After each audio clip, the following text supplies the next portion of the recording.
Salut et bienvenue à mon cours de pina colada. Aujourd'hui, on va réaliser ma pina colada à ma manière, à ma façon, ma recette à moi. Alors qu'est-ce qu'il faut pour réaliser une pina colada? Il faut un verre, comme ceci, un tumbler.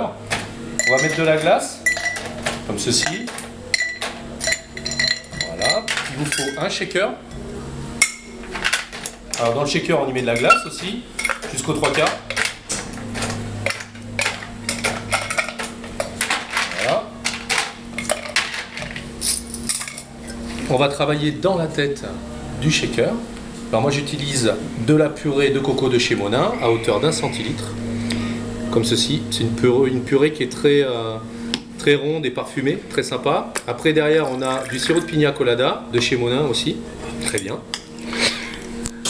Ensuite on utilise de la crème de coco à hauteur de 2 centilitres.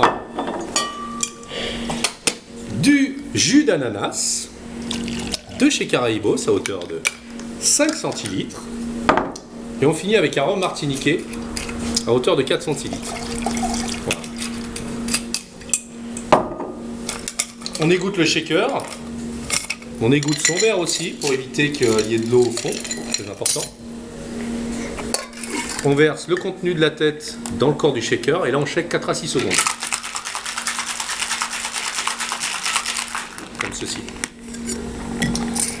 Je vais enlever le surplus de mousse en le mettant dans la tête du shaker, de telle sorte à ce que votre cocktail soit harmonisé, qu'on n'ait pas que de la mousse derrière. Et après, on va tout simplement compléter, comme ceci, le verre. J'y rajoute un stick, une paille, et en décoration, on y met un quartier d'ananas avec 2 cerises à l'eau de vie, comme ceci. Et là, vous avez la pina colada du siècle.